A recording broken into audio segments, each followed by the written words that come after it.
एक बार सारे। अभी इस बोर्ड के ऊपर जितना भी कंटेंट आएगा वो सारा कंटेंट एडीओ में मैं जो पढ़ा रहा हूं, तो उसमें ना मैंने पहले ही नोट्स बना लिए हैं दिमाग में रख के इस बात को, है ना। वो सारा का सारा कंटेंट एडीओ में जो पढ़ा रहा हूं वो सारा का सारा तुम्हें, उनको जित अभी उनकी 15 क्लास हुई है या 16 क्लास हुई है, तो उनका जितना 16 क्लास में हुआ है उतना तुम्हारा 3 क्लास में हो जाएगा। मेरी बात समझे कि नहीं समझे? भाई तुम्हें कंटेंट से मतलब है ना, और याद करने से मतलब है। तो अपने जो है वो सारा एडीओ में मैं पढ़ाता जाऊंगा और वो सारी की सारी पीडीएफ में यहाँ बोर्ड पर करवाता जाऊंगा। बात समझे कि नहीं समझे? तो एडीओ का मतलब उसमें कॉन्सेप्ट भी है, उसमें फैक्ट भी है, उसमें करंट अफेयर भी है और उसमें मैपिंग भी है। बात समझे कि नहीं समझे? तो बिल्कुल प्रॉपर कंटेंट बढ़िया। अब तुम देख लेना तुम कितना कैपेसिटी, कैपेसिटी भी तो होनी चाहिए ना, झेलने की क्षमता भी तो होती है ना। देखो कई कई आदमी एक बोतल पी के भी ऐसे सीधे खड़े हो जाते हैं, है ना। कई कई बेचारे क्वार्टर में भी नीचे गिर जाते हैं, है कि नहीं। तो तुम इतनी क्षमता रखो बोतल की जितनी। अरे सॉरी यार, कोई बात नहीं, देखो नहीं नहीं मतलब मतलब कंटेंट झेलने की क्षमता भी तो हो ना, है कि नहीं, कैपेसिटी।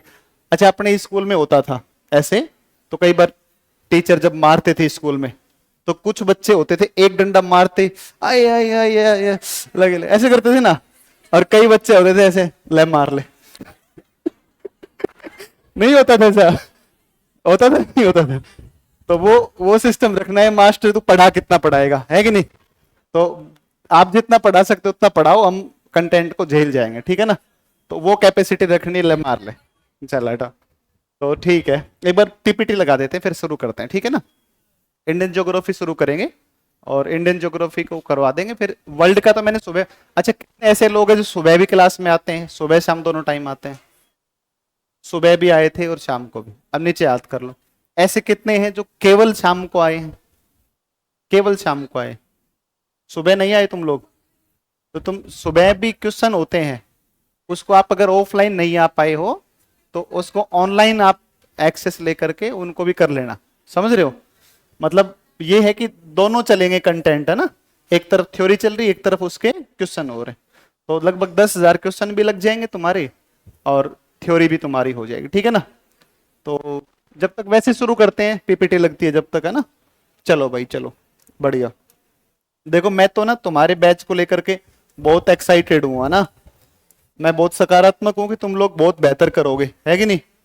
तो अब तुम्हारी भर्ती जब हो जाए और उस भर्ती के बाद में मैं, तुम्हारे जब फाइनल सिलेक्शन हो जाएगा, तुम चले जाओगे, पोस्टिंग हो जाएगी तुम्हारी, फिर मैं स्कूटी लेकर के या मोटरसाइकिल लेकर के और बिना हेलमेट के घूमता रहूंगा, ठीक है ना। हैं? अच्छा पहले मेरे ही चालान काटोगे? तुम्हारे दांत तोड़ दूंगा वहीं पर मैं, पता चल गया कि स्टूडेंट है मेरा। ऐसे कैसे चालान काट दोगे, है ना। तो मेरी इच्छा है कि मैं जहां भी स्कूटी में पकड़ा जाऊं, तो ऐसा होना चाहिए कि कोई भी स्टूडेंट आके कहे दरोगा नहीं नहीं गुरुजी जान दो, कोई दिक्कत नहीं, चलेगा चलेगा ना। समझे कि नहीं समझे? तो मैं अपने डिस्ट्रिक्ट में गया था एक बार। मैं बात कर रहा हूँ, है ना, तुम ऐसे मत सोचो ना बात ही बात कर रहे पढ़ाएगा कब, है ना। पढ़ा देंगे, पीपीटी लग जाए फिर पढ़ा देंगे, ठीक है। तो मैं बताता हूँ तुम्हें, कुछ कुछ कहानियां हैं उनको सुन लो आप, है ना। वो बहुत जरूरी है आप उन चीजों को जाने। तो पहले मुझे पुलिस वालों से बहुत डर लगता था कि जैसे पुलिस वाला दिख गया तो मैं, मतलब स्कूटी मोटरसाइकिल कहीं और ही ले जाता था। मैं कहीं जहां पुलिस वाले की ड्यूटी है मैं रास्ते बदल लेता हूँ हमेशा ही। अब थोड़ा सा मेरे डर खुल गया, तो मैं एक बार गया था हमारे डिस्ट्रिक्ट में ही। तो मेरे पास मोटरसाइकिल थी, उसका सच में उसका इंश्योरेंस भी नहीं था, मेरे पास उस समय लाइसेंस भी नहीं था। और मैं पकड़ा गया, धरा गया मैं बढ़िया तरीके से। मुझे पकड़ लिया, फिर एक लड़का आया, कांस्टेबल था। बोल सर आप यहाँ क्या कर रहे हैं? मैं कहाँ पढ़, तो पता चला, तो उसने बताया मुझे सर वहां पर पढ़ता था। तो उसने अपने जो एसएचओ होते हैं ना, जो 2 स्टार होते हैं, बोले सर ही हैं, कोई दिक्कत नहीं, जाने दो। तो मैं बड़े आराम से आ गया, उसके बाद फिर डर खत्म हो गया। है ना। तो अब तुम भी ऐसे ही करोगे, समझे कि नहीं समझे? और बाकी तो जो करोगे नहीं करो, लेकिन एक काम जरूर करना, कभी भी किसी को, ऑटो वाले को या किसी व्यक्ति को थप्पड़ नहीं मारना है। समझ में आई बात? क्या कह रहा हूं मैं? थप्पड़ किसी पे भी गलत तरीके से हाथ नहीं उठाना है। समझे कि नहीं समझे? सही एथिक्स के साथ में अगर तैयारी करोगे पॉजिटिव होकर के, तो सिलेक्शन जल्दी हो जाएगा, है कि नहीं? है हो तो जाएगा, लेकिन सही एथिक्स रख के चलना है, बिल्कुल अच्छे देखो बाद में जाके तुम बिगड़ जाओगे, रिश्वतखोरी करोगे, अलग बात है, लेकिन अभी कम से कम बिल्कुल पॉजिटिव रहना है अभी भी आगे भी रहना है, समझे कि नहीं समझे? तो प्रॉपर एथिक्स के साथ में आप, जब आप ये मानो, देखो आप अधिकारी होंगे, ठीक है ना, तो अधिकारी रहेंगे तो एथिकल होकर के काम करना है। एक ऑटो में मैं आ रहा था, और वो ऑटो वाला बेचारा क्या होता है ना, कि जैसे भाई पेट्रोल जलता है जाम के अंदर, उतनी कमाई होती है, तो उस ऑटो वाले वो गलत रास्ते में ले लिया, जाम था तो उसने रॉन्ग साइड लिया, और उस रॉन्ग साइड से और भी गाड़ियां जा रही थी, लेकिन पुलिस वाला आया, उसने शायद 2 स्टार था या 1 स्टार था, मुझे ध्यान नहीं आ रहा है, और वो आया और उसने ऑटो वाले को थप्पड़ मारा जोर से, मतलब जितना जोर से मार सकता है उतना जोर से मार दिया, और वो ऑटो वाला है ना चुपचाप मोड़ करके और चल दिया। फिर मैंने उसको कहा कि मैं उल्टा नहीं मार सकता था तू? एक बार तो मेरा मन करा कि मैं इसको अभी उल्टा रख दूं उठा करके पुलिस वाला, क्योंकि अपने को तो डरने की जरूरत है नहीं, खान सर है पीछे, है ना, तो मुझे क्या ही होता, उठा ले जाते, ठीक है ना। फिर मैं जा करके खान सर को फोन करता, तो थाने से पहुंचने से पहले पहले तो अपने छूट के वापिस आ जाते ना, तो अपने तो बाइज्जत आते, कोई बात थी नहीं उसमें तो, लेकिन इस तरीके के अनएथिकल जो काम है वो ठीक नहीं होते हैं, समझे कि नहीं समझे? और गलत बददुआएं भी लोगों की, कोई आदमी के ऊपर हाथ उठाना इस तरीके से ठीक नहीं है ना। आप उसके मुंह पे हाथ नहीं, शरीर पे थोड़ी मारा है, थप्पड़ शरीर पे थोड़ी लगा करता है कभी भी, शरीर पे लगा, गाल पे थप्पड़ लगा, थोड़ी देर में दर्द होगा, फिर बंद हो जाएगा, काम निशान भी मिट जाएगा, लेकिन जो अंदर जो मन में जो थप्पड़ लगता है सेल्फ रिस्पेक्ट पे, वो कभी भी नहीं मारना है। आप चाहे कितने बड़े बन जाओ, लेकिन दूसरे को गिराने की सोचना, ये दूसरे के स्वाभिमान के ऊपर ठेस पहुंचाना, ये कभी जीवन में नहीं करना है। उसके अलावा चाहे भले कुछ भी कर लेना, है कि नहीं है? सो इन सब चीजों को भी आप भविष्य में ध्यान रखेंगे, ये उम्मीद करके पढ़ा रहा हूं कि तुम ध्यान रखोगे। बात समझ रहे हो कि नहीं समझ रहे हो? और तुम जीवन में कोई भी गलत काम करोगे और मुझे पता चलेगा, तो मुझे बहुत दुख होगा कि मैंने गलत बच्चे को पढ़ा दिया, समझे कि नहीं समझे? मैं मानूंगा कि वो काम मैंने ही गलत कर दिया, है कि नहीं है, कि गलत बच्चे को पढ़ा दिया, ठीक है ना। तो एथिकल रह करके आप लाइफ में आगे बढ़ोगे तो निश्चित रूप से ही सफलता आपको मिलेगी। अब हम अपने टॉपिक्स पर आते हैं।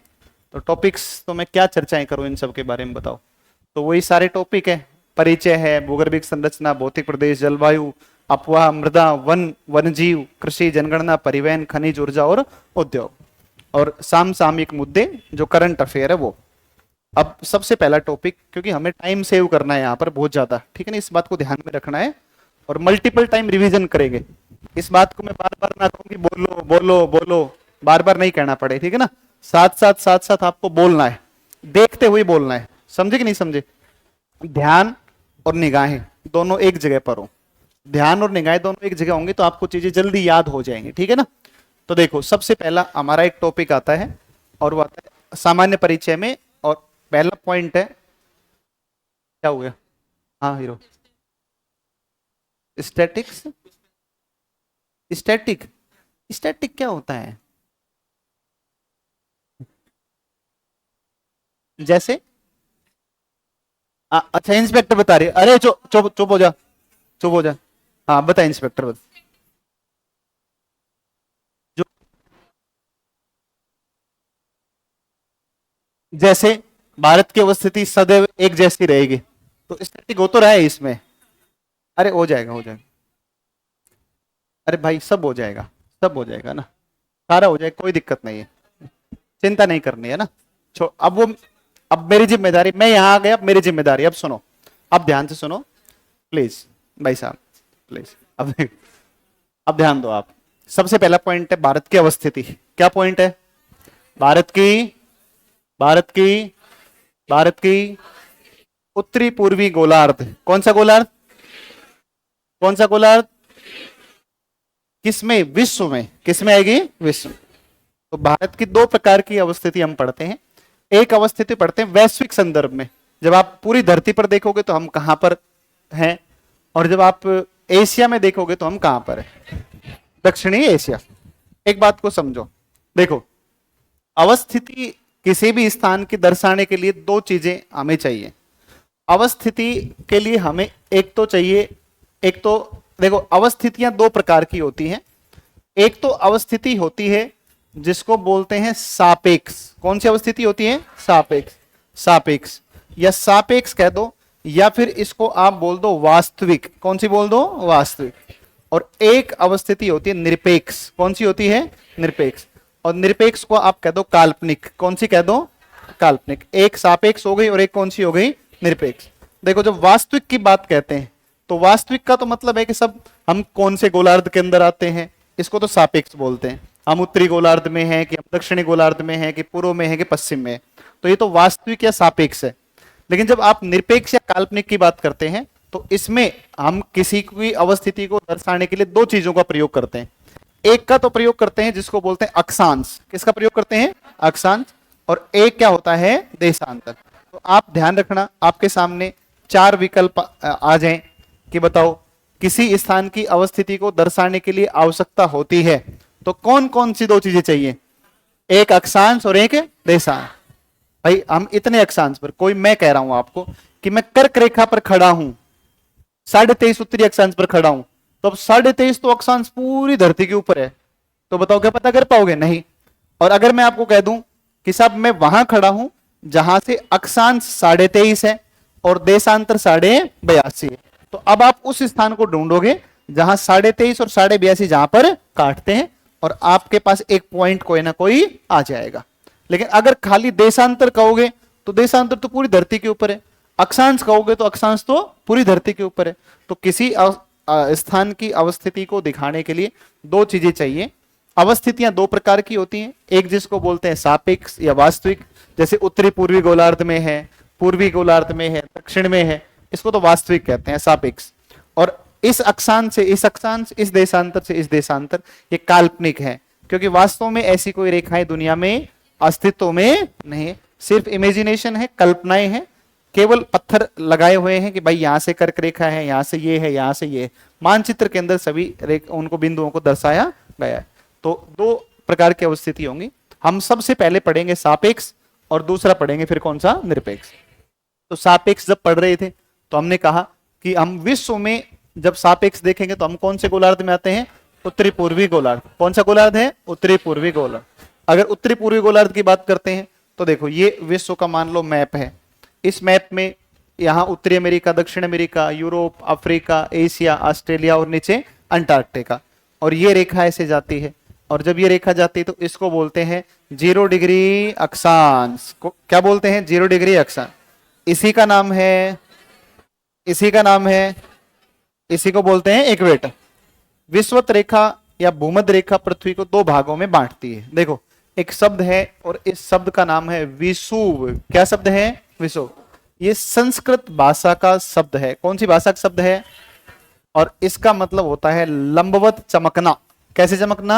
लंब, सीधे, ठीक है ना, सीधे चमकना।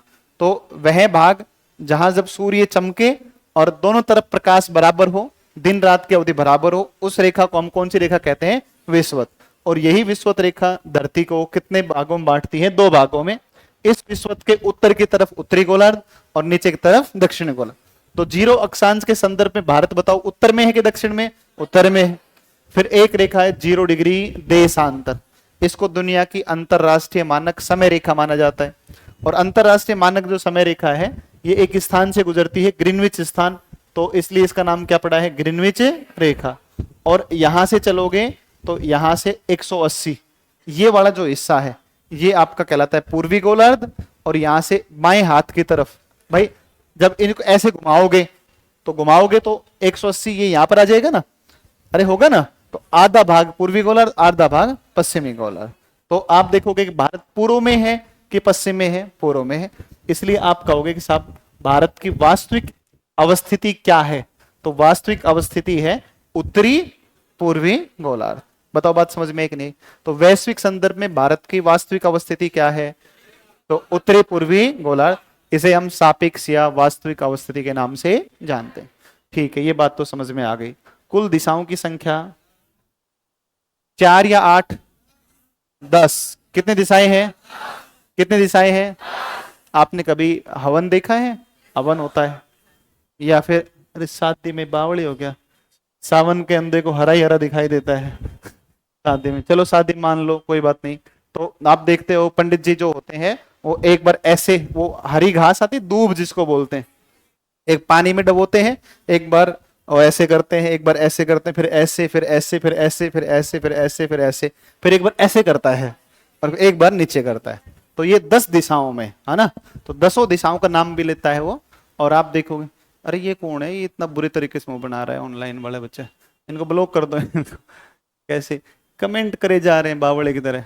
तो देखो 10 दिशाएं होती है, एक दिशा मान लो पूर्व है, एक इसके विपरीत पश्चिम, एक उत्तर है, एक दक्षिण, एक उत्तर पूर्व, उत्तर पश्चिम, दक्षिण पूर्व, दक्षिण पश्चिम, एक आकाश की तरफ और एक पाताल की तरफ। आकाश और पाताल बिहार बोर्ड की किताब में दिशाओं का चैप्टर दिया हुआ है, सुन लो मेरी बात, क्लास 6ठी में या 7वीं में बिहार बोर्ड की किताब में। और एक बच्चे ने मेरे पास एक सिलेबस भेजा था मध्य निषेध का, या कोई ऐसा कोई सिलेबस था, उसने कहा गुरुजी एक बार देख के करवा दो। तो आप उस सिलेबस को उठा के देखोगे, कल मैं क्लास में दिखाऊंगा आपको, है ना, और उस सिलेबस को देखोगे ना तो आपको पता चलेगा कि क्लास 9 और 10 जो बिहार बोर्ड की किताब आती है आप उनको खरीद सकते हैं, और उन किताबों के अंदर जो चैप्टर के नाम है ना, वो सिलेबस बनाते समय उस किताब का चैप्टर का इंडेक्स उठा करके सिलेबस के अंदर ज्यों का त्यों चिपका दिया। समझे कि नहीं समझे? तो बिहार बोर्ड की किताबों को जरूर जरूर निगाह में रखना है ना। और बिहार बोर्ड में कई ऐसे रेयर प्रश्न, रेयर, जो क्लास में कवर टीचर नहीं करवाता है। भाई टीचर अगर अवेयर है, चीजों पर निगाह रखता है सही ढंग से कि क्या चल रहा है, क्या आना है, क्या आ सकता है, जब तो वो अपडेट करवा देगा, है ना। नहीं तो कईयों को तो होश ही नहीं रहता है, क्योंकि दूसरे के टिप टाप के पढ़ाते हैं। समझे कि नहीं समझे? तो बात यह है कि बिहार बोर्ड की किताब कम से कम 9वीं 10वीं की किताब आप जरूर खरीद लेना। बिहार बोर्ड की 20-30 रुपए की किताब आएगी, एक किताब 40 रुपए की होगी, है ना। समझे कि नहीं समझे? तो 40-50 की किताब आएगी, वो ले आना, 100-150 रुपए लग जाएंगे तुम्हारे। उनको पढ़ना नहीं है, पढ़ना नहीं, उनको रखना है। और जब टीचर पढ़ा दे ना क्लास में, उसके बाद किताब में हल्का हल्का एक रीड आउट कर लेना है कि ऐसा कौन सा पॉइंट है जो सर ने क्लास में डिस्कस नहीं किया। मेरी बात समझे कि नहीं समझे? तो उसको पॉइंट को अगर सर क्लास में डिस्कस हो गया तो ठीक है, नहीं हुआ तो उस पॉइंट को हाईलाइट करके और कॉपी में नोट कर देना है कि साहब ये पॉइंट छूट गया था। समझे कि नहीं समझे? जरूर जरूर ध्यान रखना इस बात का। बिहार बोर्ड की किताब खरीद के लानी, एनसीईआरटी नहीं लेनी, बिहार बोर्ड की किताबों को ले आना, क्लास 9-10 का ज्योग्राफी, ठीक है ना। चलो ये तो ये हो गई 10 दिशाओं के एक बार नाम आप देख लो। और 10 दिशाओं में आप चलोगे तो एक उत्तर है, एक दक्षिण है, एक पूर्व है, एक पश्चिम है। ये उत्तर पूर्व, उत्तर पश्चिम, दक्षिण पश्चिम, दक्षिण पूर्व। उत्तर पूर्व दिशा को क्या कहते हैं? ईशान। भगवान शिव का जो नाम है वो क्या है? ईशान। तो ईशान कोण जो है ना वो उत्तरी पूर्वी दिशा में है। तो वैश्विक संदर्भ में भारत की अवस्थिति किस कोण में आती है? ईशान कोण। ईशान कोण में आती है, ईशान कोण में आती है। ये हो गई बात। और एशिया के संदर्भ में ये पूरा हमारा एशिया है, और इस एशिया में हम कहां पर है? दक्षिणी एशिया में आएंगे। तो ये तो हुई आपकी सापेक्ष या वास्तविक अवस्थिति हो गई। अगली बात पर आते हैं, नेक्स्ट चलो आप अगली बात पर आ पाओ। दूसरा पॉइंट देखो आप, एक आता है भारत का अक्षांशीय और भारत का देशांतरीय विस्तार। बोलो सारे बताना एक बार, 6:45 से 37:6, सारे बोलो 6:45 से 37 है। इधर देखे, मेरी तरफ देखे, 6:45 से 37 है। फिर बोलो 6:45 से 37 है, 8:04 से 37 है, 8:04 से 37 है, 8:04 से 37, 6:45 से 37 है, 8:04 से 37 है, 6:45 से 37 है, 6:45 से 6:45 से, ऐसे ही रटवाना पड़ेगा, है ना। 6:45 से 37। किसी को दिक्कत तो नहीं है? रट दोगे ना? ऐसे ही रटना ही पड़ेगा, विकल्प है ही नहीं अपने पास कुछ, है ना। तो 6:45 से 37 है, 8:04 से, एक और डेटा 8:76, 8:76, 8:76, है ना, 8:76, ऐसे करके और याद कर लेना, ठीक है ना। देखो ये यहां पर एक द्वीप समूह है, इसको बोलते हैं अंडमान निकोबार। क्या बोलते हैं? अंडमान निकोबार, अंडमान निकोबार।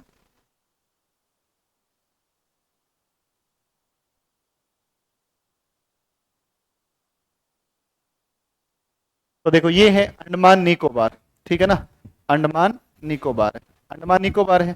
और अंडमान निकोबार जो है ना, ये यहाँ पर है, और यहाँ पर एक द्वीप पड़ता है, इसका नाम है ग्रेट निकोबार। कौन सा द्वीप पड़ता है? ये बहुत चर्चा में है ना। ग्रेट निकोबार की जनजातियां कौन कौन सी हैं, मैं अंडमान निकोबार में लिखवा दूंगा सारा, लेकिन जनजातियां ओंगे, सेंटिनलीज, जारवा, अंडमानी, सोमपेन, सबको पता है।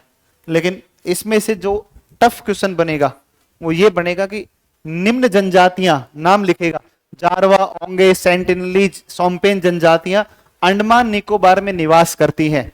ये तो प्रश्न दे दिया आपको पेपर में, आगे लिख दिया कि निम्न में से कौन सी जनजाति का निवास ग्रेट निकोबार में। बात समझे भाई? ये जनजातियां हैं, आप रट के गए, पता चला कि इनमें से ये बताने कि इनमें से कौन सी ग्रेट निकोबार में, वहां फंसोगे। क्योंकि ये ज्यादा चर्चा में चर्चित मुद्दा है, इसलिए हमें उसके ऊपर जरूर ध्यान रखना है कि इसमें से क्या ज्यादा महत्वपूर्ण हो सकता है। तो इस तरीके के प्रश्न इंपोर्टेंट हो जाएंगे, तो वहां फंस जाओगे आप। और ऐसे प्रश्नों को जब आप ठीक करके आओगे तब आप सिलेक्शन वाली लिस्ट में खड़े होगे साइड में आकर के, नहीं तो फिर भीड़ तो सारी कर ही रही है अपने हिसाब से तैयारी। तो यहाँ पर ग्रेट निकोबार पड़ता है, इसी के ऊपर आपका पड़ेगा कौन सा, यहाँ पर सबसे दक्षिणी बिंदु है इंदिरा पॉइंट। कौन सा पड़ता है? इंदिरा पॉइंट। और यहीं पर आपका अक्षांश है 6:45। कौन सा है? 6:45। अच्छा, एक बात तो अंडरस्टूड है, समझने के इसमें दिमाग लगाना तो है ही नहीं कि भारत उत्तरी गोलार्ध में है तो सारे अक्षांश उत्तरी है। अरे सीधी सी बात है भाई, हम विषुवत रेखा से ऊपर हैं तो सभी अक्षांश उत्तर हैं, और हम पूर्वी गोलार्ध में हैं तो सारे देशांतर पूर्वी। भारत के संदर्भ में अक्षांश उत्तरी आते हैं और देशांतर सदैव पूर्वी आते हैं भारत के संदर्भ में, ठीक है ना।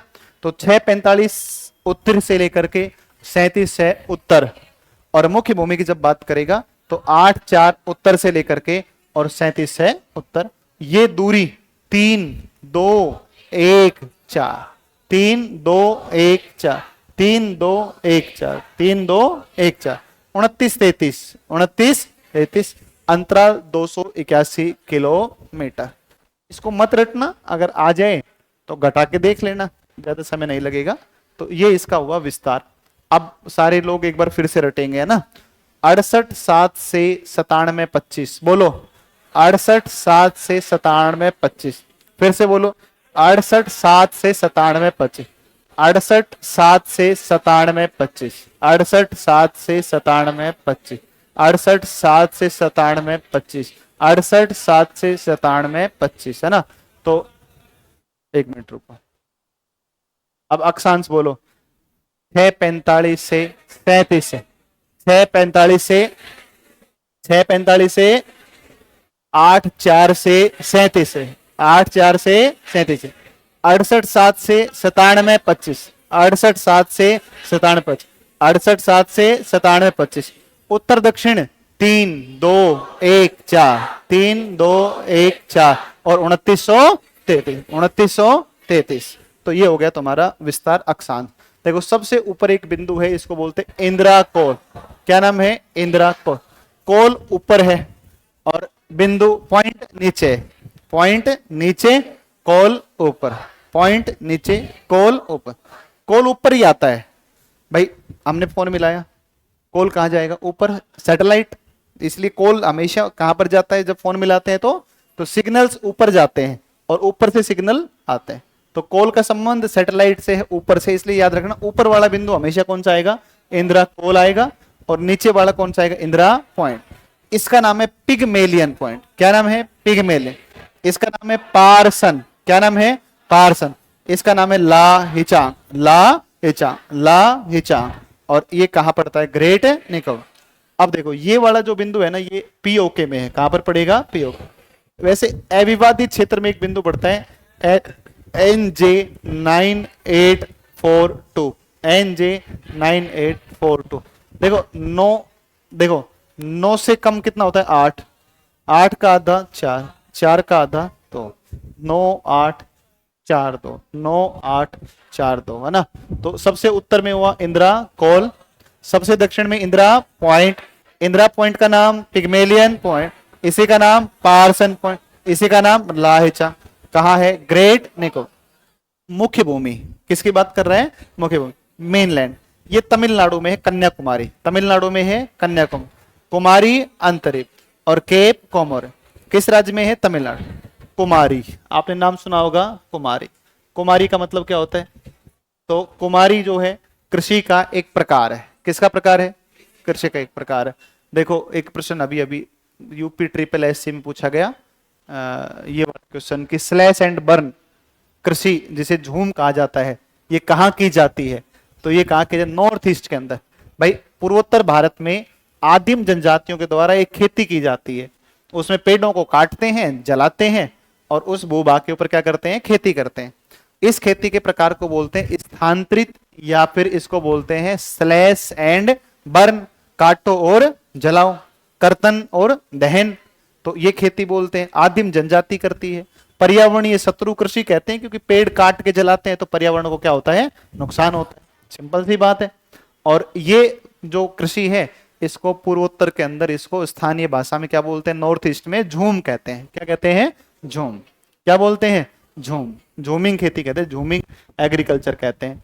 और ऐसी ही खेती जब पश्चिमी घाट में की जाएगी तो पश्चिमी घाट में इस खेती का नाम पड़ता है कुमारी। क्या नाम पड़ता है? कुमारी। कुमारी, है ना।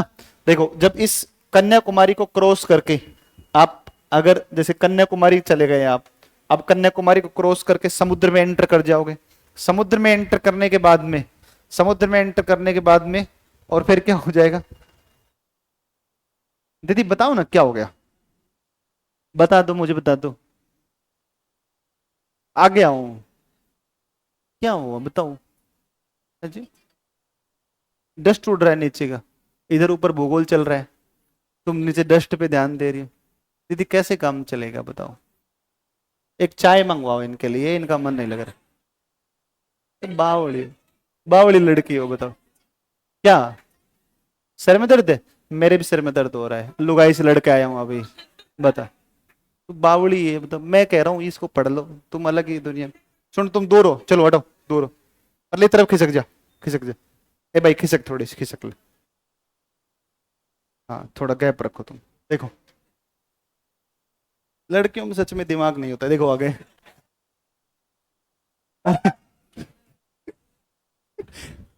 देखो अब सुन लो इधर। अच्छा, अच्छा ठीक है तो देखो दिमाग होता है तो सर नहीं दुखता है ना।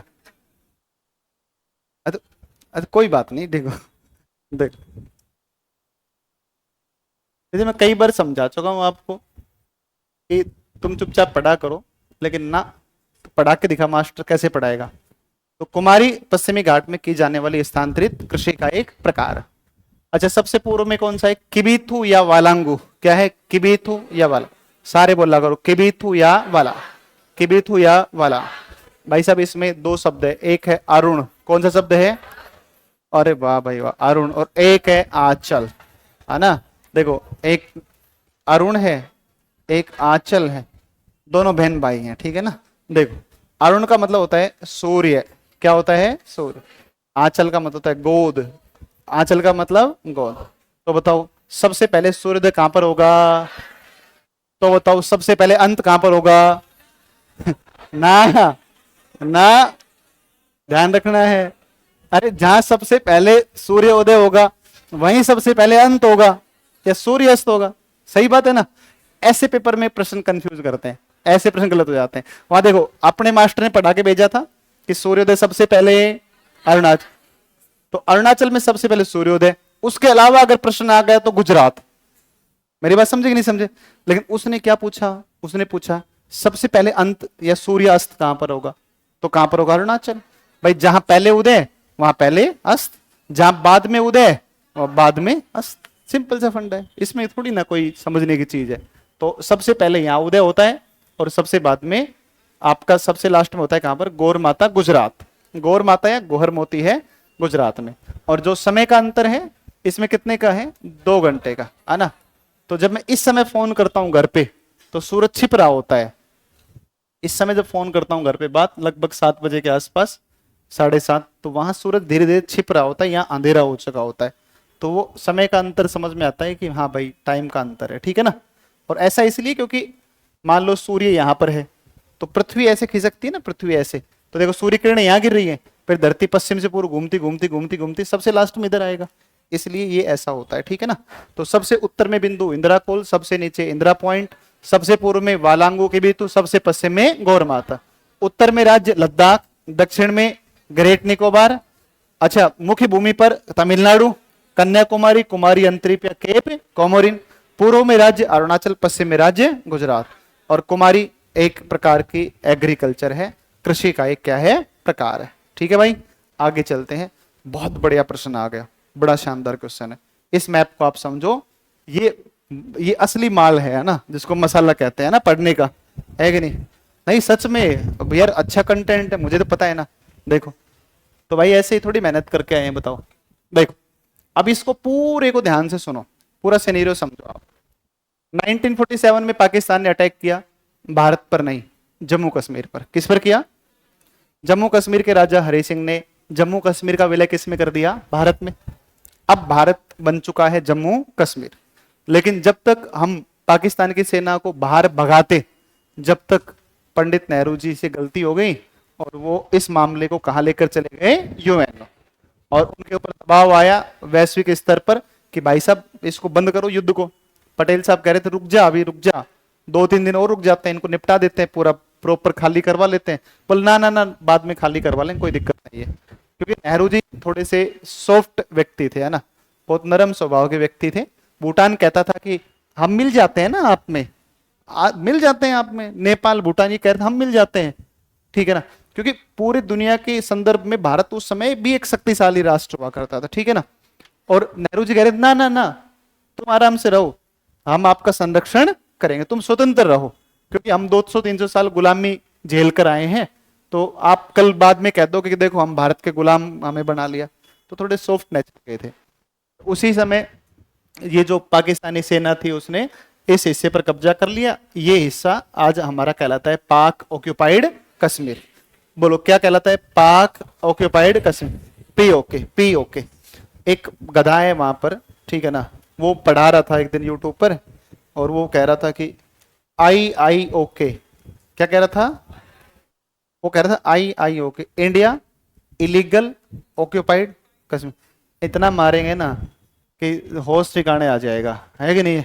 उनको पता नहीं है खाली यूपी और बिहार 35 करोड़ की आबादी है है ना, नहीं पता है ना, 35 करोड़ की आबादी। कितने की है? 35 करोड़। मेरी मम्मी हरियाणा की है, मेरे पिताजी की हिम्मत नहीं है मेरी मम्मी के सामने बोल जाए, समझे कि नहीं समझे? और हरियाणा बगल में लगता है, और वहां की महिलाएं इतनी खतरनाक है ना, इतनी खतरनाक है ना भाई साहब, मैं जानता हूं, मैंने बचपन से देखा है। सही में बिहार की महिलाएं तो बहुत सीधी हैं, सीधी गाय हैं, ये मान।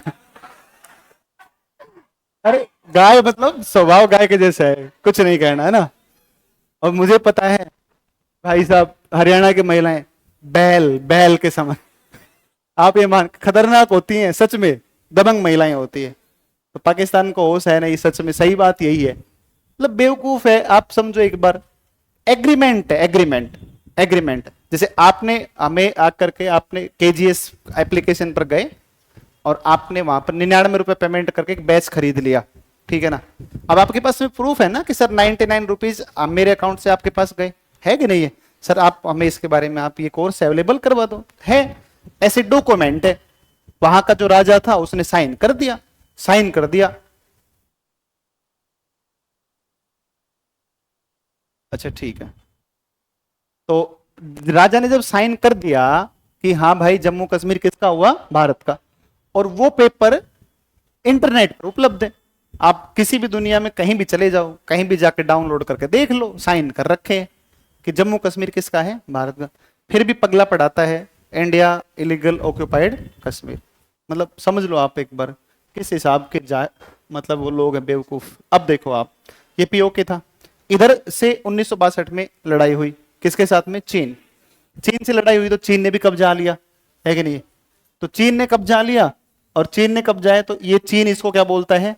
इसको बोलता है अक्साई चाइना। अक्साई चीन बोलता है, अक्साई, है ना।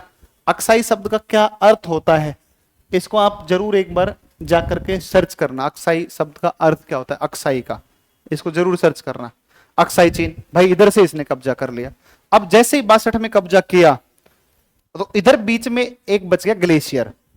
ग्लेशियर इतना कि तापमान होता है -50-60 डिग्री, ना कोई आए ना कोई जाए, किसी का कोई कब्जा नहीं।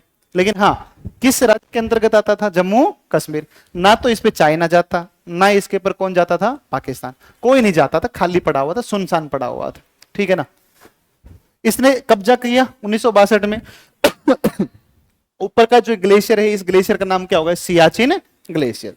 चलो ठीक है, ये सब सिनेरियो अपना बन गया। अब जब चीन ने भारत पर अटैक किया तो एग्रेसिवली अटैक किया, भारत को उससे बहुत ज्यादा नुकसान हुआ। इस युद्ध के बारे में ऐसा कहते हैं कि ये भारत चीन के बीच ऐसा युद्ध था जिसमें ना भारत जीता ना भारत हारा, ना चाइना जीता ना चाइना हारा, क्योंकि युद्ध चल रहा था और चाइना की तरफ से वॉर को रोक दिया गया। नहीं, अगर चाइना वॉर रोकता तो उस समय पर स्थितियां ऐसी बनी थी कि अमेरिका किसके ऊपर अटैक कर देता? चाइना पर, कि ये रोकना ही रोकना था। उसके अलावा सर्दियां आ गई थी और सर्दी आने के कारण पूरा हिमालय बर्फ से ढक गया था। तो अब चाइना के पास कोई ऑप्शन नहीं था कि वो अटैक करे। आज के जैसे मिसाइलें उस समय पर थी नहीं, तो ये युद्ध रुका, इसमें ना कोई जीता ना कोई हारा। लेकिन हाँ, चीन इसमें लीड ये ले गया कि चीन ने बड़े हिस्से पर क्या कर लिया? कब्जा कर लिया। चांगथांग पठार है, कौन सा पठार है? चांगथांग पठार है। तो यहां पर उसने कब्जा किया, और जब इसने कब्जा कर लिया और चूंकि भारत को नुकसान हुआ, निसंदेह नुकसान हुआ, तो इस पगले ने, पाकिस्तान ने क्या किया कि ये जो एक हिस्सा था, ये बड़ा हिस्सा, इस हिस्से को इसने, इस हिस्से का नाम क्या है? सक्सगाम घाटी। क्या नाम है इसका? सक्सगाम। सक्सगाम घाटी है, और इस सक्सगाम घाटी को ये पाकिस्तान ने किसको गिफ्ट कर दिया? चाइना। बात समझ में आई कि नहीं? तो ध्यान रखना, सक्सगाम घाटी मानचित्र में आपको कहां दिखेगा? तो मानचित्र में दिखेगा सियाचिन ग्लेशियर के पश्चिम में। सक्सगाम घाटी वह क्षेत्र है जो वास्तव में किसका भाग है? पीओके का भाग है, लेकिन वर्तमान में किसके नियंत्रण में है? चाइना के नियंत्रण में। क्योंकि यह हिस्सा किसको गिफ्ट कर दिया गया? 1963 में चाइना को गिफ्ट कर दिया गया। किसके द्वारा? पाकिस्तान के द्वारा। बात समझ में आई? तो सक्सगाम घाटी ये पीओके का भाग है जो चाइना को गिफ्ट कर दिया गया। किसके द्वारा? पाकिस्तान के द्वारा। बताओ सबको समझ में आया कि नहीं आया? हमने यहां पर लिख दिया है, और हमने यहां पर लिखा है कि पीओके का हिस्सा है। 1962 के भारत चीन युद्ध के बाद पाकिस्तान द्वारा चीन को दिया गया। यह चीन के सिंजियांग या जिंजियांग प्रांत के साथ में संलग्न है या अटैच है। अक्साई चीन क्या है?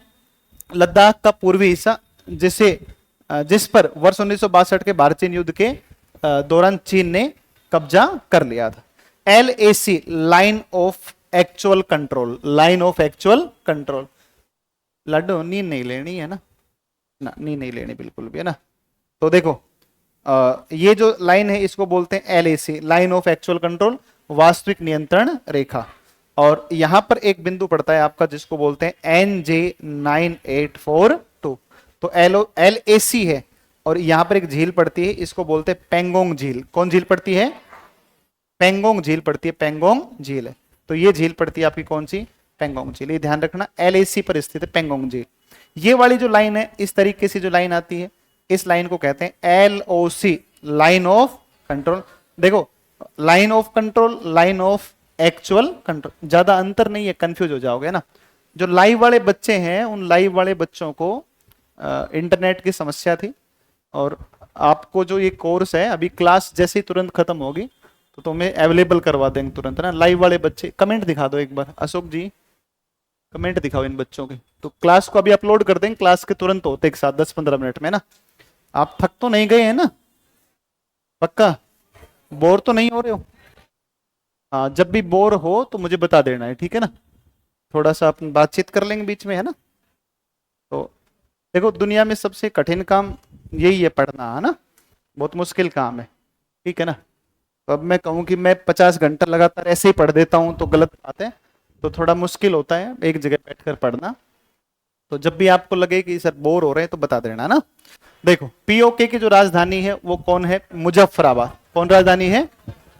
इसकी अवस्थिति यहां पर है, ये यहां देखोगे तो पीओके के दक्षिण में, पीओके का दक्षिणी भाग दक्षिण में स्थित है आपकी, जिसको बोलते हैं कौन सा? मुजफ्फराबाद, एक सिटी है, ठीक है ना?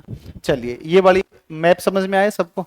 सक्सगाम घाटी, सियाचिन ग्लेशियर और ये तमाम चीजें। सियाचिन को आगे पढ़ेंगे ज्यादा डिटेल से, ठीक है ना, जब वहां पढ़ेंगे। अब देखो भारत का क्षेत्रफल, है ना? देखो, कुल भौगोलिक क्षेत्रफल 32,87,263। 32,87,263 है ना, 263, 32,87,263, सारे बोलो 32,87,263, 32,87,263, 32,87,263। वे बच्चे भी बोले जो नहीं बोल रहे हैं। 32,87,263। देखो इसमें थोड़ा कंफ्यूज मत होना आप, है ना, देखो कंफ्यूज मत होना। देखो इसको ऐसे लिख सकता है 32.87 लाख, 32.87 लाख।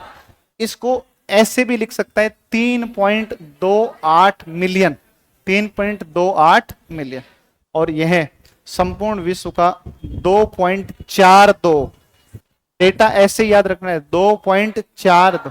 देखो हो सकता है अपन जनरली क्या पढ़ते 2.4, लेकिन वो पेपर में पता थोड़ी ना है उसका दिमाग क्या काम करे। 2.40, 2.41, 2.42 और डी 2.43। बताओ कौन सा आएगा? नहीं पता है, अभी तो कर लो, मुझे पता है अभी तो हो जाएगा, अभी तो आसान है ये, है ना। पेपर में जब यही प्रश्न आएगा यही सेम, तो वहां आप कंफ्यूज हो जाओगे। समझे कि नहीं समझे? तो ये ध्यान रखना, पेपर में गलती नहीं है। 2.42, 2.42। अच्छा, सबसे बड़े जो देश हैं रूस, कनाडा, चीन, यूएसए, ब्राजील, ऑस्ट्रेलिया, भारत।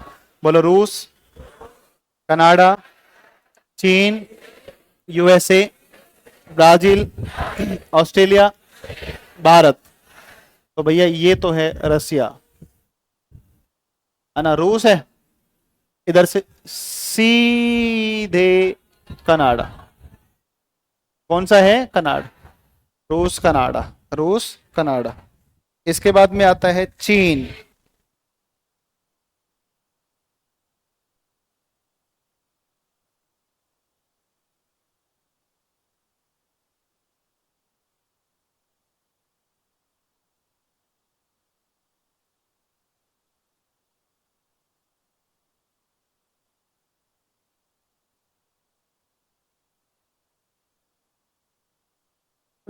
रूस, रूस के बगल में कौन आया? कनाडा।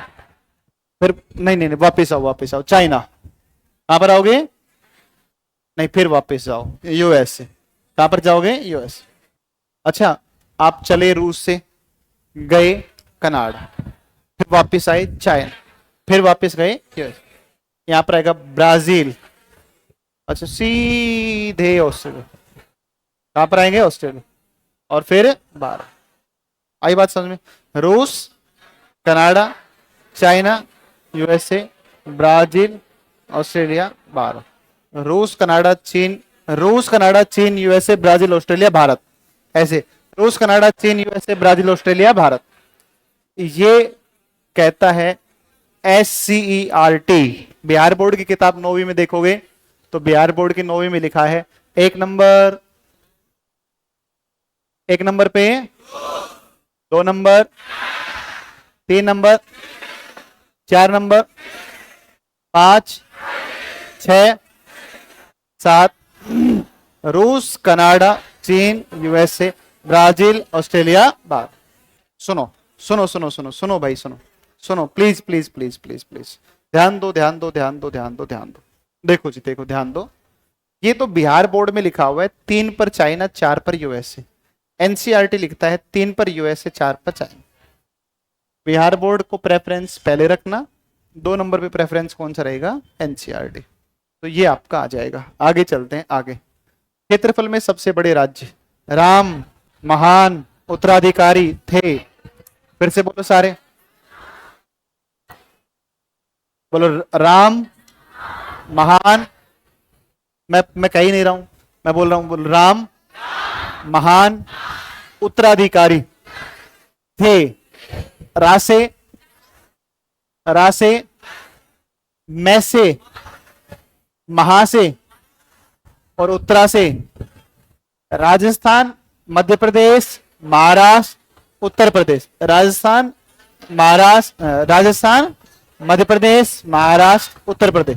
देखो आप सब जानते हैं कि भाई साहब 1 नवंबर 2000 कौन सा समय आता है? 1 नवंबर, 1 नवंबर 2000। 1 नवंबर 2000 को एमपी से अलग हुआ छत्तीसगढ़। एमपी से अलग हुआ देख लड्डू ऐसा है, फोन रख ले जेब में, है ना, कोई भी फोन नहीं निकालेगा क्लास में। जितने भी फोन है घर पे, सारे विद्यार्थी फोन छोड़ के आया करो, क्योंकि देखो ये जितनी भी पीडीएफ है, आप बहुत एक्साइटेड रहते हो, अच्छी बात है ना, मुझे तो खुश होना चाहिए कि देखो बच्चे फोटो खींच रहे हैं क्लास में, है ना, लेकिन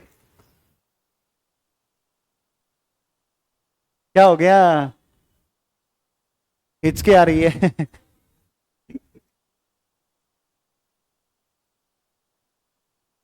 इस उम्र में हिचकी नहीं आनी चाहिए, शादी के बाद किसी को हिचके नहीं आती, आपको पता है क्या? पहले मुझे बहुत आती थी, देखो एक बार बाद में बंद हो गई सब आनी, है ना। तो देखो क्या होता था, नहीं होता नहीं था, सॉरी, अरे क्या बता रहा था मैं, तुम फोन बता रहा, फोन को ना जेब में ही रख लिया करो, फोन को बाहर मत निकाला करो बिल्कुल भी, ठीक है ना, क्योंकि सब कुछ मिल जाएगा तुम्हें, है ना। तो यहाँ याद करना है, याद मेमोराइज करना है सब, ठीक है ना, खूब याद करना है, खूब रटना है बैठकर। तो 1 नवंबर 2000 को एमपी से अलग हुआ छत्तीसगढ़, एमपी से, एमपी से, एमपी से, है ना। देखो 1 नंबर की छत थी, मध्य प्रदेश में गिर गई, ऐसे याद कर लो आप, है ना, डेट भी याद हो जाएगा, ट्रिक भी याद रह जाएगा ना। 1 नंबर की छत बनी हुई थी, लेकिन वो मध्य प्रदेश में गिर गए। तो 1 नंबर मतलब 1 नवंबर को अलग हुआ एमपी से छत। 15 नवंबर को आती है बिरसा मुंडा की जयंती, बिरसा मुंडा की, और बिरसा मुंडा साहब का जो संबंध है वो बताओ किससे है? झारखंड से है, झारखंड और बिहार अपना भी संबंध है ना। तो बिरसा मुंडा की जयंती 15 नवंबर, इसलिए ध्यान रखना 15 नवंबर को झारखंड अलग हुआ। तो 1 नंबर की छत गिरी एमपी से, तो 1 नवंबर को तो छत्तीसगढ़ अलग होता है, और 15 नवंबर बिरसा मुंडा की जयंती, और 15 नवंबर को झारखंड अलग हुआ किससे? बिहार से। क्लियर बात। एक डेट बच गई 9 नवंबर, उत्तराखंड यूपी से, उत्तराखंड 1 नवंबर छत्तीसगढ़, 1 नवंबर, 9 नवंबर उत्तराखंड, और 15 नवंबर झारखंड। ये 3 राज्य सेपरेट हुए नवंबर 2000, 1/9/15, 1/9/15। समझ में आई बात? तो जो एमपी सबसे बड़ा हुआ करता था, अब वो तो हो गया 2 नंबर पे, और जो राजस्थान 2 पर हुआ करता था वो हो गया 1 नंबर। तो 1 नवंबर 2000 से पहले भारत का सबसे बड़ा राज्य कौन सा था? एमपी। वर्तमान में सबसे बड़ा राजस्थान। दूसरा मध्य प्रदेश, महान उत्तराधिकारी तो महाराष्ट्र और उत्तर प्रदेश। देखो जब भी आप कोई काम करते हो तो आप एक नंबर लेते हो, उसको बोलते हैं जीएसटी नंबर। कौन सा नंबर होता है? गोवा, सिक्किम, त्रिपुरा, नागालैंड, गोवा, सिक्किम, त्रिपुरा, नागालैंड, गोवा, सिक्किम, त्रिपुरा, गोवा, सिक्किम, त्रिपुरा, ठीक है ना, गोवा, सिक्किम, त्रिपुरा और नागालैंड। ये ध्यान रखिए, गोवा, सिक्किम, त्रिपुरा और नागालैंड। तो देखो सबसे बड़े 4 राज्य आएंगे, राजस्थान, मध्य प्रदेश, महाराष्ट्र, उत्तर प्रदेश। सबसे छोटे गोवा, सिक्किम, त्रिपुरा, गोवा, सिक्किम, त्रिपुरा और नागालैंड। विथ ट्रिक याद कर सकते हो आप, जीएसटी नंबर सबसे छोटे। देखो सबसे छोटा राज्य गोवा, सब कर लेंगे, लेकिन किसी समय पेपर में तुम्हारे में पूछे तीसरा सबसे, तो आपको फिर सीक्वेंस याद रहना चाहिए, है ना। त्रिपुरा तीसरा है, इसमें नाम में ही आगे त्रि आ रहा है, तो वो तो आसानी से याद रह जाएगा। जीएसटी नंबर 4 सबसे बड़े और 4 सबसे छोटे याद रखना, इनके क्रम से आप ध्यान रखिएगा तो पेपर में काम आ सकता है, ठीक है ना। चलो आगे चलते हैं सर। ये बहुत इंपॉर्टेंट डायग्राम है, इतना इंपॉर्टेंट डायग्राम है। एक इंस्टीट्यूट में जहां मैं पढ़ाता था पहले, बहुत पहले, उस संस्थान के मालिक ने क्लास ली, ऑनर जो थे, और मैं क्लास ले रहा था, और ऐसे ही मैं पढ़ा रहा था ऑनलाइन, और वो फोन चलाते हुए मेरे पास आए क्लास में, आके मुझे बाहर बुला के मुझे गले लगा, अरे यार अमित मजा आ गया यार, तूने यार बहुत बढ़िया समझाया यार, पर यार मुझे आज तक समझ में नहीं आया नॉर्थ ईस्ट में क्या क्या है ना। तो बहुत खुश हुए। तो मुझे पहली बार महसूस हुआ कि नहीं यार, ये मैप बना करके पढ़ाने के जो अप्रोच है ये वाकई में बहुत बढ़िया है। क्योंकि जब अपने मैप ड्रॉ करते हैं ना तो बच्चा तो उसको ध्यान से देखता है, अच्छा इधर से ये जा रहा है, इधर से ये बना रहे हैं, इधर से ये बना रहे हैं ना। तो डिजिटल मैप भी ठीक है, लेकिन बना के जो पढ़ाते हैं उसका एक बहुत गहरा इंपैक्ट पड़ता है, दिमाग में चीजें छप जाती हैं जो कहते हो, है ना। तो खैर अब चलो इसको अपने देखते हैं एक बार। नॉर्थ ईस्ट, नॉर्थ ईस्ट में 7 सिस्टर हैं, है ना। भाई साहब, भाई साहब, भाई साहब देखो ना इधर, क्या नाम है तेरा, नाम क्या है? हाँ क्या नाम है? बड़ा शर्मा के, अरे जोर से बोल। हाँ हाँ हाँ हाँ हाँ। मनोज भाई देख ले थोड़ा इधर, है ना।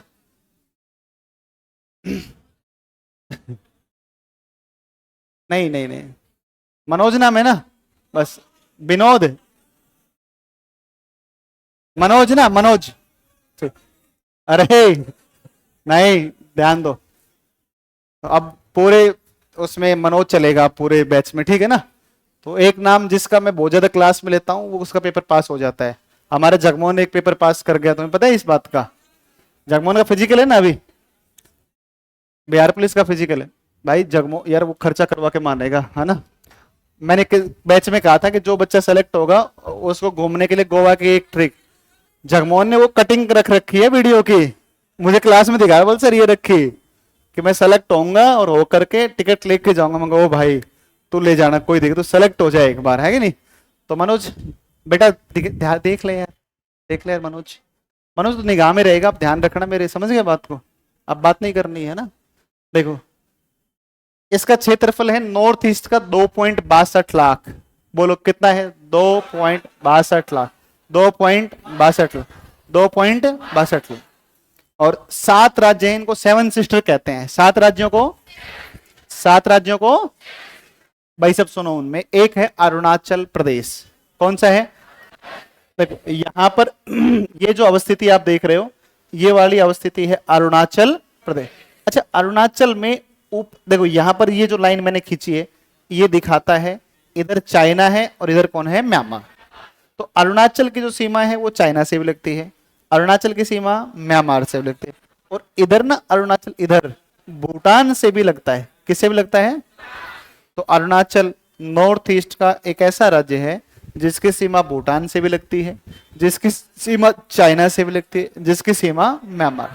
भूटान, चाइना और म्यांमार। अच्छा फिर अरुणाचल के नीचे चलो आप, तो अरुणाचल के नीचे चलोगे तो अरुणाचल के नीचे है नागालैंड। नहीं असम पे मत जाओ अभी, अभी इनको पढ़ो ऐसे। तो अरुणाचल के नीचे नागा, है ना, अरुणाचल के नीचे नागालैंड। कौन सा है? नागालैंड में एक जगह पड़ती है, इसका नाम है दीमापुर। क्या नाम पड़ता है? दीमापुर। बोलो कौन सी जगह है? दीमापुर है, दीमापुर। सुनो मैं आपको एक बहुत अच्छी बात बताता हूं, सुनो एक बार ध्यान से। इसका नाम है दीमापुर, है ना। मेरा बिल्कुल मन नहीं कर रहा है क्लास छोड़ने का, कोई दिक्कत तो नहीं किसी को? ये लास्ट क्लास है कि इसके बाद और भी है? लास्ट क्लास है ना, ये बहुत अच्छा काम हो गया ना। देखो ध्यान दो, दीमापुर पड़ता है। एक बात को सुनो, एक नॉर्थ ईस्ट में एक साम्राज्य हुआ, उस साम्राज्य का नाम है कछारी साम्राज्य। कौन सा है? कछारी साम्राज्य। अरे बोला करो भाई, कौन सा साम्राज्य है? कछारी साम्राज्य। कछारी साम्राज्य। हम ना एक पठार पढ़ते हैं, उस पठार का नाम है, उस पठार का नाम है करबी एनलोंग का पठार। कौन सा पठार है? करबी एनलोंग का पठार। कौन सा पठार बोला? करबी एनलोंग का पठार। असम में है। कहां पर है? देखो यहां पठार है मेघालय, और इसके बगल में पठार पड़ता है करबी एनलोंग। इसके ऊपर एक पहाड़ियां हम अक्सर पढ़ाते हैं, इस पहाड़ी का नाम है कचार की पहाड़ी। कौन सी पहाड़ी है?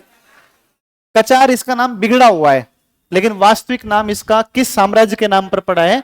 कछारी साम्राज्य। तो कछारी पहाड़ियां या कचार पहाड़ियां ये किस राज्य में है? असम। और इस कछारी साम्राज्य के जो खंडहर हैं, वो कछारी साम्राज्य के खंडहर पाए जाते हैं नागालैंड के किस जगह पर पाए जाते? दीमापुर। बहुत बढ़िया प्रश्न बता दिया तुम्हें मैंने। कछारी साम्राज्य के खंडहर कहां पर है? दीमापुर।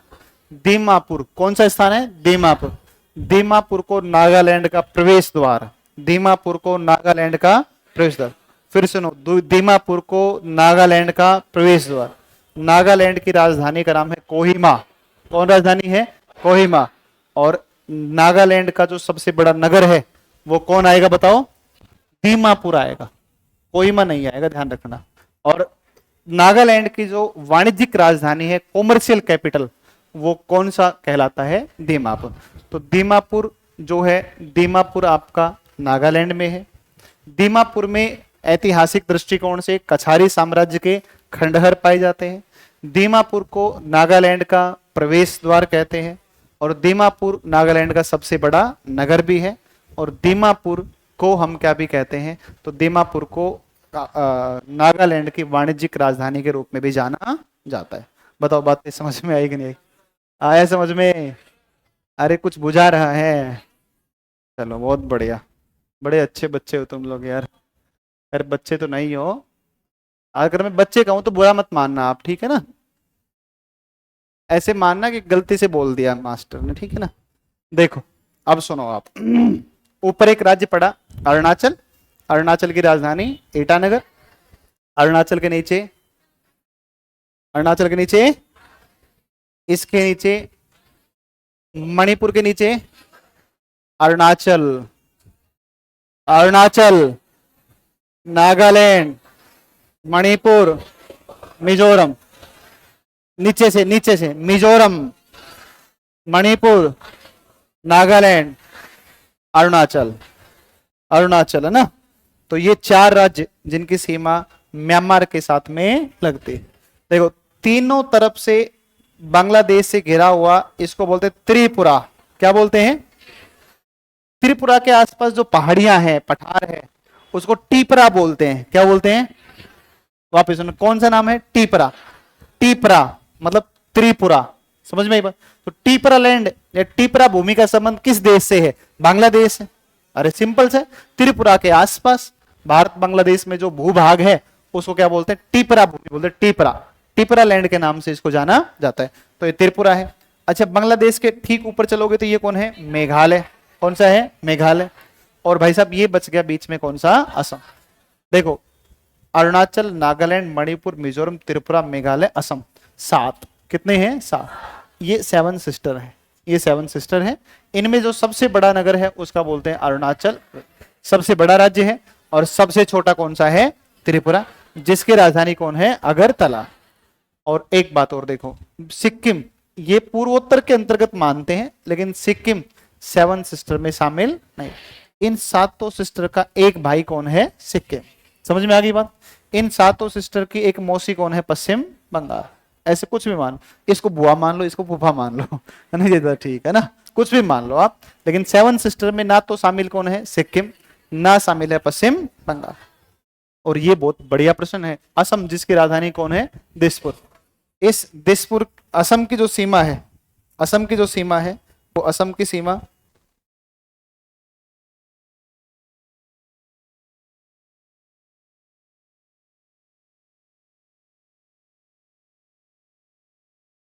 तो ये देखो आप अपना, इस तरीके से आप देखोगे कि ये जो असम है ना, असम, असम, असम, इसके बारे में ध्यान रखना। असम, असम, अरुणाचल, नागालैंड, मणिपुर, मिजोरम, त्रिपुरा और मेघालय 6 से लगता है। और 6 के अलावा असम की सीमा पश्चिम बंगाल के साथ में भी लगती है, लेकिन असम की सीमा सिक्किम के साथ में नहीं लगती। तो ये आपने बातें हैं यहां तक की, बाकी बात करेंगे अपने कल की क्लास में। समय भी हो गया, चलो, मजा आया? बहुत बढ़िया।